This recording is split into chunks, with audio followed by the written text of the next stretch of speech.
Olá a todos, juntamos-nos outra vez para esta reflexão sobre o Evangelho deste dia, hoje, sexta-feira da quarta semana do tempo pascal. Vamos continuar, como ontem víamos, a última ceia, o discurso da última ceia que São João nos apresenta no seu Evangelho. Escutemos então o Evangelho que hoje se lê e se proclama em toda a Igreja.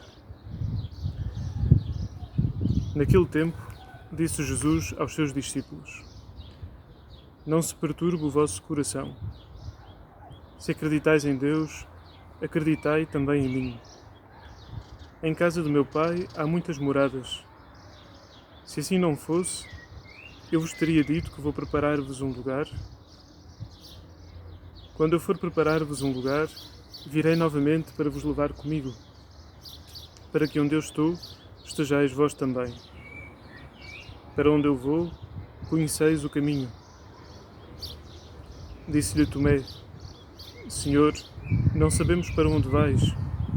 Como podemos conhecer o caminho? Respondeu-lhe Jesus: Eu sou o caminho, a verdade e a vida. Ninguém vai ao Pai, senão por mim.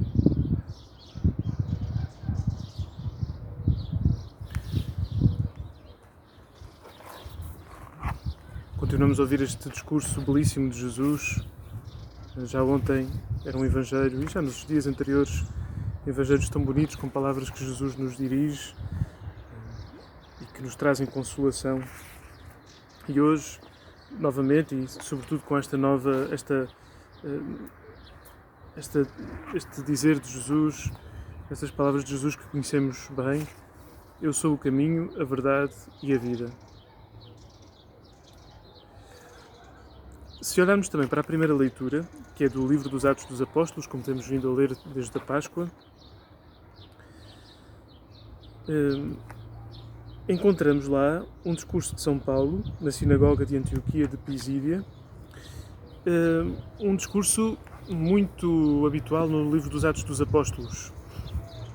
Escutamo-lo da boca de Pedro, de Estevão, agora de Paulo, em que aquele que anuncia Jesus vai, também sobretudo porque o está a fazer para um público judeu, sem dúvida, mas vai às Escrituras do Antigo Testamento para mostrar como Jesus, sobretudo no mistério da sua Páscoa, da sua paixão, morte e ressurreição, cumpre aquilo que estava dito nas Escrituras.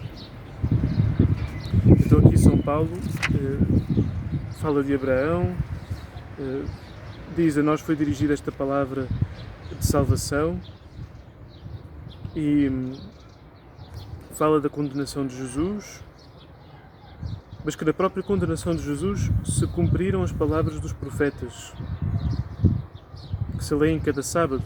São Paulo está a falar na sinagoga de Antioquia de Pisídia. Cumprindo tudo o que estava escrito acerca dele, desceram-no da cruz e depuseram-no no sepulcro. E depois diz, no final, vai dizendo várias coisas, e no final diz: nós vos anunciamos a boa nova de que a promessa feita a nossos pais, Deus a cumpriu para nós, seus filhos, ressuscitando Jesus, como está escrito no Salmo 2: Tu és meu filho, hoje te gerei. Esta dimensão do cumprimento da palavra de Jesus, da palavra de Deus no Antigo Testamento, que a palavra de Deus se cumpre em Jesus Cristo, é da maior importância,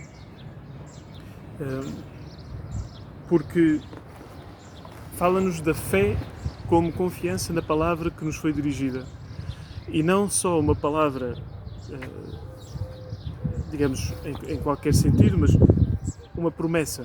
A palavra de Deus tem várias dimensões, é-nos oferecida de várias formas, mas uma delas é a forma de promessa. E ligada à promessa está a aliança. A aliança é um vínculo estabelecido que supõe várias promessas, e a promessa fundamental de que Deus caminha sempre ao lado do seu povo para o cuidar, para o guardar, para o defender, para o salvar. No fundo, já a imagem do bom pastor era uma imagem do Antigo Testamento para falar disto mesmo, da relação de Deus com o seu povo. Jesus identifica-se com essa imagem. Então esta dimensão desta promessa, desta palavra que é uma promessa, quando os primeiros apóstolos e evangelizadores anunciam Jesus, anunciam-no sempre como o cumprimento da promessa de Deus. A palavra de Deus, por um lado, aparece-nos como uma palavra viva e eficaz. Uma palavra que não é só um som como as palavras que nós pronunciamos, não é? Que, digamos, através da vibração do ar comunicam uma mensagem a outra pessoa, ou através, enfim, também dos meios de comunicação e de vídeos como este, não é? A minha palavra pode chegar até àqueles que me escutam, mas não é viva em si própria, não é? Mas a palavra de Deus é viva e é eficaz, ou seja, aquilo que diz, de facto, realiza-se. E isso vemos na primeira página da Bíblia, quando Deus diz faça-se a luz, e pelo simples facto de dizer, a luz faz-se. Não é? E, portanto, é a palavra de Deus que, com a força do Espírito Santo, palavra e Espírito Santo, a segunda e a terceira pessoa da Santíssima Trindade, por vontade do Pai, a Santíssima Trindade, nesta ação conjunta, né? Deus Pai tem vontade de criar e a Palavra e o Espírito fazem a criação acontecer. Mas é pronunciando essa palavra, faça-se a luz. Portanto, a Palavra de Deus é viva e eficaz. E mesmo nisso está a força dos milagres de Jesus, né? E também dos sacramentos. Pensemos sobretudo no milagre em que Jesus cura o paralítico que é descido por 4 amigos desde o telhado, e Jesus diz, vendo a fé daquela gente, diz, os teus pecados estão perdoados.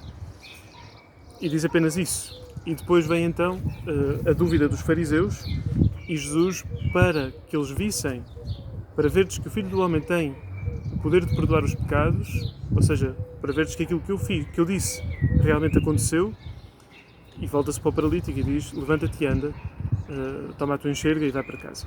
E o paralítico levanta-se. Portanto, o segundo milagre, temos 2 milagres, o perdão dos pecados e a cura do paralítico. E o segundo, a cura do paralítico, é apenas o sinal visível de que o primeiro milagre, o perdão dos pecados, realmente aconteceu.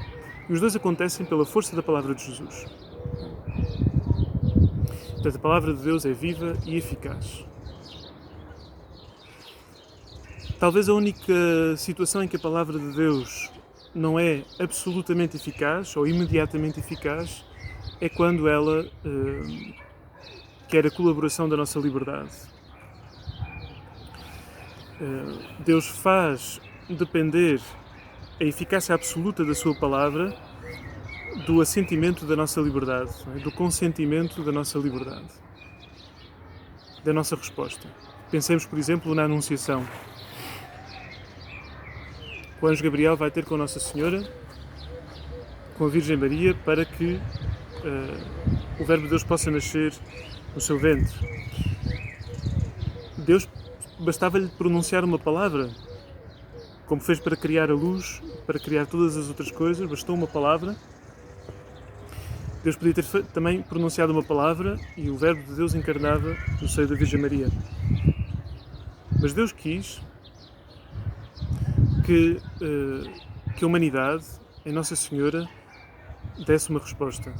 Uma resposta, no caso dela, imaculada, profundamente generosa, inteira, mas também absolutamente livre.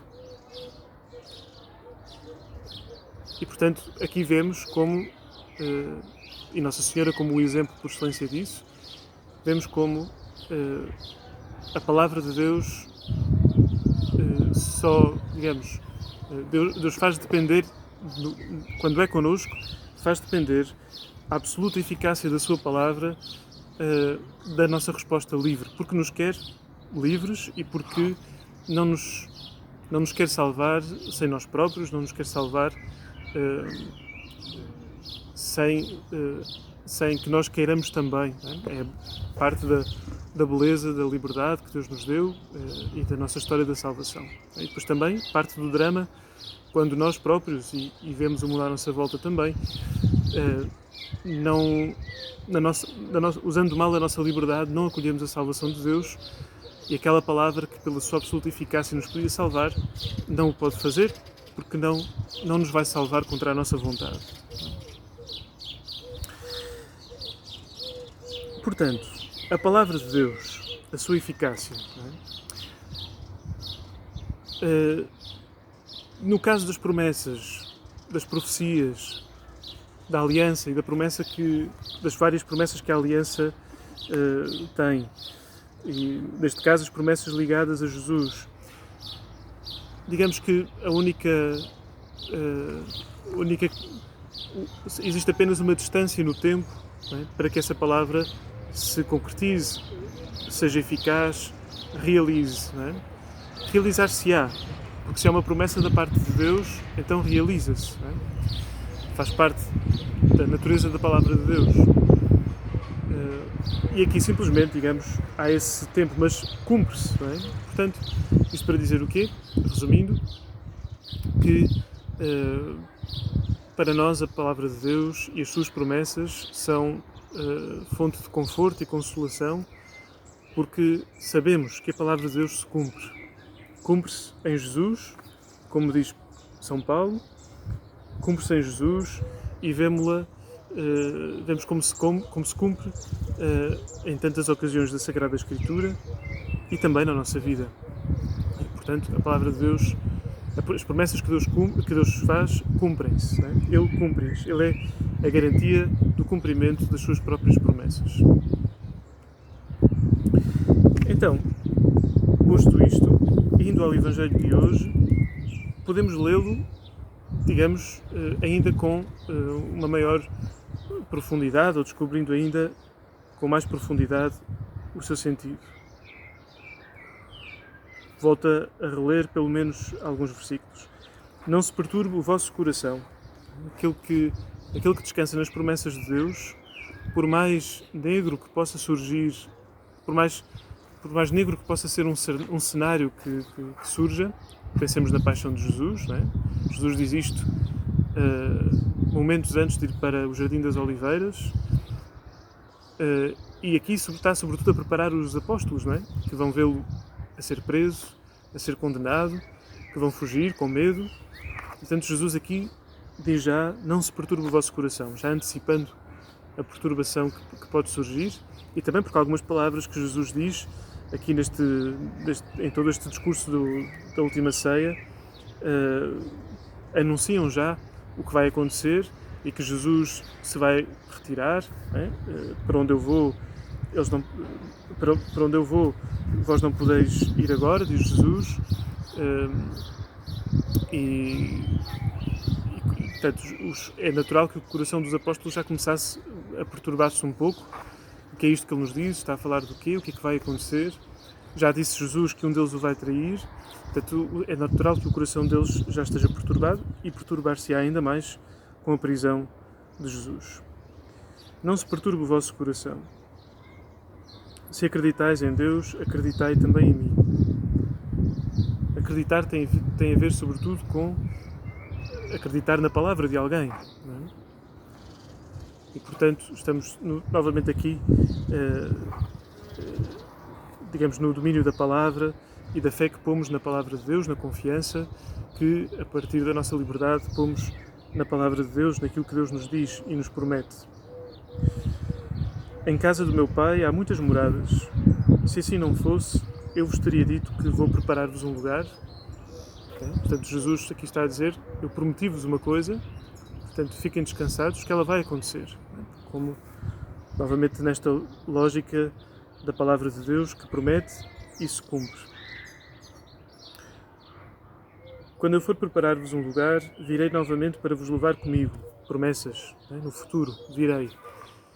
Portanto, não se perturbe o vosso coração, tenho uma promessa de que voltarei e de que voltarei para vos vir buscar e levar comigo. Lembremos-nos também da palavra de Jesus de há dias atrás: as minhas ovelhas ninguém as pode arrebatar das minhas mãos. Para que onde eu estou, estejais vós também. Este desejo bonito que Jesus tem de que nós estejamos com Ele. Mesmo sabendo Jesus que dentro de momentos vão fugir, o vão deixar, mesmo antecipando isso, Jesus continua a amá-los. Isto aqui também é amar até ao fim, até ao extremo. É amar aqueles que eu sei que me vão trair. Querer, mesmo assim, estar com eles. Para que onde eu estou, estejais vós também. Para onde eu vou, conheceis o caminho. Disse-lhe Tomé: Senhor, não sabemos para onde vais. Como podemos conhecer o caminho? Respondeu-lhe Jesus: Eu sou o caminho, a verdade e a vida. Ninguém vai ao Pai senão por mim. Quem poderia ser o caminho, a verdade e a vida, senão a Palavra de Deus, a segunda pessoa da Santíssima Trindade, o Filho de Deus? Quem poderia ser o caminho, a verdade e a vida, senão Ele? Senão o próprio Deus? Que outros caminhos, que outras verdades, que outras vidas podemos nós ambicionar, senão aquela que nos oferece o próprio Deus? Claro que se não for através de Jesus, como caminho, como verdade e como vida, claro que ninguém pode ir ao Pai. Como é que alguém pode ir ao Pai se não for através do Filho que Ele enviou para se revelar, para revelar o seu amor por nós, para revelar a fidelidade das suas promessas? Como é que seria se não através do seu Filho?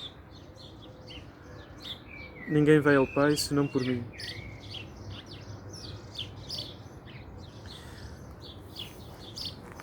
Que hoje este Evangelho nos possa renovar no desejo de não ter outro caminho senão o Senhor Jesus.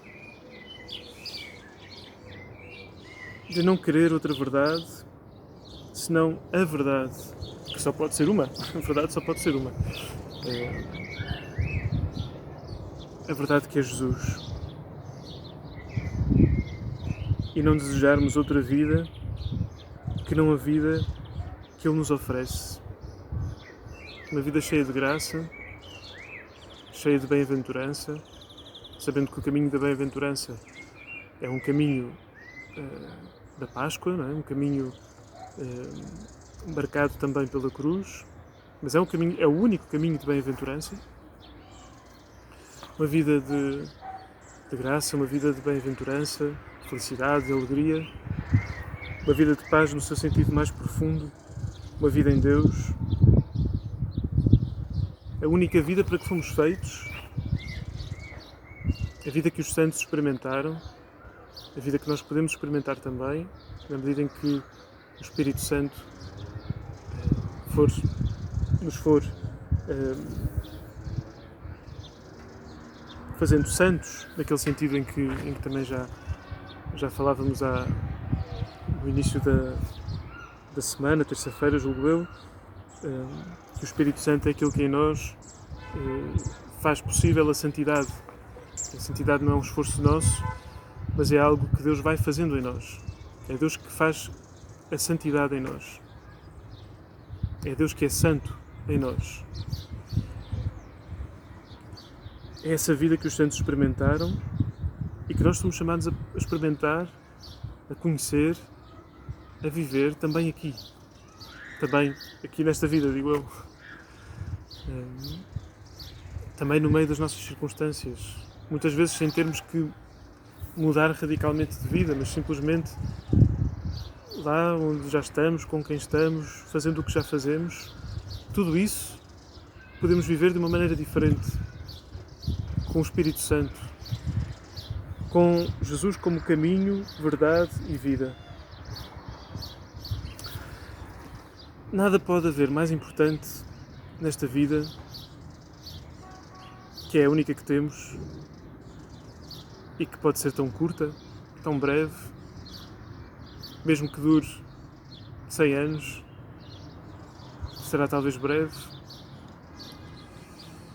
Nada pode importar mais do que conhecer a Deus e aderir a Ele de todo o coração. Nada pode importar mais. O que é que pode importar mais do que isso? Em que é que vale a pena investir a vida mais do que nisso? Qual é a nossa prioridade? Não é Deus, não é o Evangelho, não é o Senhor Jesus, aquele tesouro que nós encontramos e que vendemos tudo para não o perder. Tudo. Vendemos tudo. Nada é demasiado precioso, nada é demasiado caro, nada é demasiado querido que não possa ser, ou melhor, que possa ser suficiente para trocarmos o tesouro da fé, o tesouro do conhecimento de Deus por isso. Nada pode ser suficientemente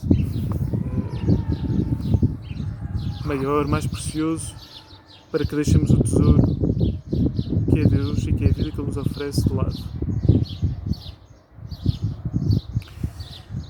Então, mais uma vez, que hoje este Evangelho e estas palavras de Jesus, que podemos voltar a ouvir, podemos voltar a pegar na Bíblia, ir lá ao capítulo 14 de São João e reler, que este Evangelho renova em nós o desejo de termos Jesus como o caminho, como a verdade e como a vida que queremos.